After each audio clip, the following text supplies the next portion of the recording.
My response to this event of the attack on Yemen is based on eschatology or ilmu akhir zaman. There are political scientists who are more qualified than I am to offer a political analysis of the subject.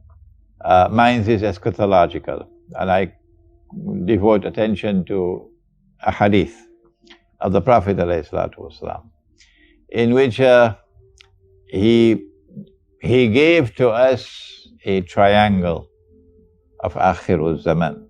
And my brief talk to you today is on that triangle. A triangle is a figure with three corners in it. In one corner, he said, Allahumma barik lana fi Shamina. Our Sham, our beloved Sham. Sham is Syria. Sham also includes Palestine and so on. So he prays for Allah's blessings on Sham, which is most of all Damascus. And then he says, Allahumma barik lana fi Shamina wa Yemenina. And he also prays for his Yemen, his beloved Yemen, and asks for Allah's blessings on Yemen. One corner of the triangle is Sham, the next corner of the triangle is Yemen. And both Sham and Yemen have very important roles to play in Akhir Zaman. For example, Damascus. It is in Damascus that Imam al-Mahdi will be present. And he will be about to lead the salat, the prayer in a masjid. And Imam al-Mahdi is a very important person in Akhir Zaman. Outside the masjid is Dajjal, followed by 70,000 Jews from Isfahan wearing their Persian shawls. And Dajjal is a very, very, very important person of Akhir Zaman. The fitna of Dajjal, said the Prophet ﷺ, will be the greatest fitna that mankind will experience from the time of Adam alayhi salam to the last day.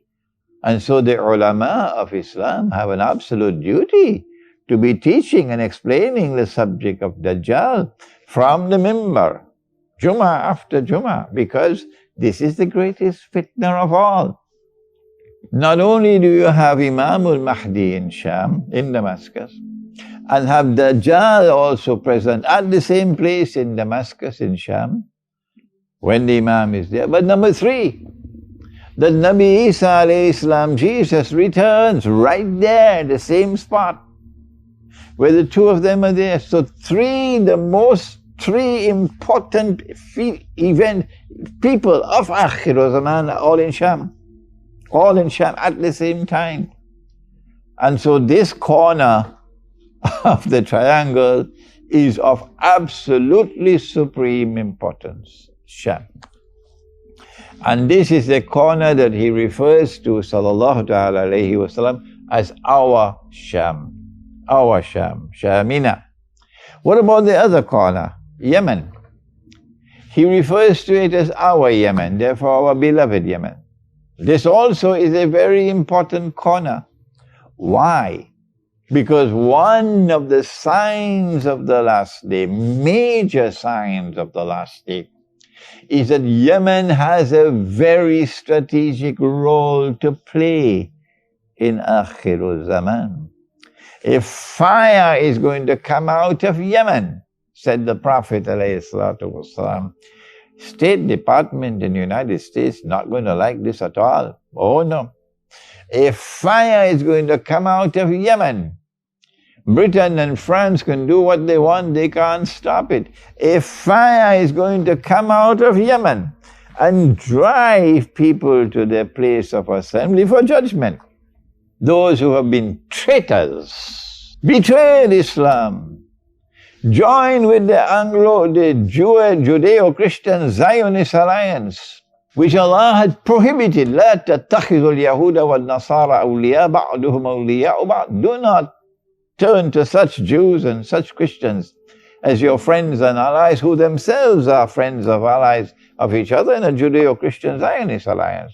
وَمَنْ يَتَوَلَّهُ مِنْكُمْ فَإِنَّهُ مِنْهُمْ. And whosoever from amongst you turn to them, with friendship and alliance. You belong to them, you no longer belong to us, you're no longer a part of the Ummah of Muhammad alayhi salatu wasalam. So those people are going to be driven by this fire which will come out of Yemen and taken to the place of assembly for judgment. Oh, this is lovely language. MashaAllah, this is lovely language. I love it. So Yemen has a very important role to play in Akhirul Zaman, and those who have been traitors to Islam, they have to be scared of Yemen. Because it's coming. The fire is coming. The fire is coming. Because Muhammad, Allah's blessings be upon him, prophesied that the fire will come. So both of these corners, the corner of the triangle that is Sham and the corner of the triangle that is Yemen, are of absolutely strategic importance in Akhirul Zaman. What is the third corner of the triangle? The people ask, O Messenger of Allah, what about our Najdina, our Najd? Today when you ask people about Najd, they have forgotten. They don't know what is Najd. The term has disappeared, like the term Constantinople disappeared. Why has this happened? When the Prophet himself used a name, it becomes Sunnah. Why change it? This is sinister, that you should change a name used by the Prophet ﷺ, like Constantinople, like Najd. They changed the name and they gave a new name, a bogus name that they took out of a garbage bin, and they called it the Kingdom of Saudi Arabia. Why? So that you will forget the word Najd. That is why. That is the reason why they coined the new name of the place as the Kingdom of Saudi Arabia. And I'm talking now to the Saudi people. I pray that Allah may take my words to the Saudi people, many of whom are listening to me, many of whom have their hearts in the right place. The Saudi people, the people who live in Arabia. The reason why they changed the name and brought this new bogus name of Saudi Arabia is so that they could banish the word Najd. Well then, what is Najd? The Arabian Peninsula is divided into two main parts. On the eastern side of Arabia is the part of Arabia called Najd. And that's where you have the oil fields, that's where you have Dahran, that's where you have Riyadh, the capital city. And on the western side of Arabia, which is bordering the Red Sea, you have the Hijaz. And in the Hijaz you will find Makkah and Medina and Jeddah. This is how it has been from the time of the Prophet ﷺ and for centuries and centuries and centuries before that, and up to the time when these people changed the name. Why did they change the name? Why did they want the world to forget the word Najd? The answer is because when the people asked the Prophet about Najd, he did not reply. For this one he said, Allahumma barik lana fi Shamina. For this one he said, Allahumma barik lana fi Yamanina. For this one he's silent. Ominous silence. Ominous silence for Najd. Why? Then when they ask a second time, O Messenger of Allah, what about our Najd? Our Najd they're talking about. If a people in Medina ask about our Najd, which Najd would they be referring to? Here we now come to the parting point between proper scholarship and bogus scholarship in Islam. Proper scholarship, authentic scholarship, honest scholarship, scholarship with integrity, scholarship with common sense in it, would know that when the people in Medina are asking about our Najd, They're asking about the Najd which is next door to Hijaz. That Najd is what they're talking about. Bogus scholarship. Scholarship which is betraying Islam. That is a scholarship we'll look for Najd somewhere else in Iraq or maybe in Disneyland. The time has now come with the Saudi attack on Yemen for us to expose you as bogus and fraudulent as scholars of Islam. And I pray that, oh Allah, kindly grant that these words may travel far and wide, that the world of Islam may open its eyes to be able to recognize bogus scholarship, fraudulent scholarship, those who insist that Najd, to which the people were referring when they asked the Prophet, O Messenger of Allah, what about our Najd? That the people were referring to a Najd other than the Najd next door to Hijaz in Arabia. That they were referring to a Najd somewhere in Iraq or somewhere in Disneyland. That's bogus, that's fraudulent, it's shameful. You should be ashamed of yourself for this bogus scholarship. When the Prophet answered, this is what he said, pointing to Najd. He said, from Najd there will be fitna, test and trials for the people. And that's what we now experience. And earthquakes. And earthquakes are not only physical earthquakes, you have political earthquakes as well. You have monetary earthquakes as well, like the petrodollar monetary system. And he said about Najd, the corner of the triangle, the third corner, he said, Qarnu Shaitan.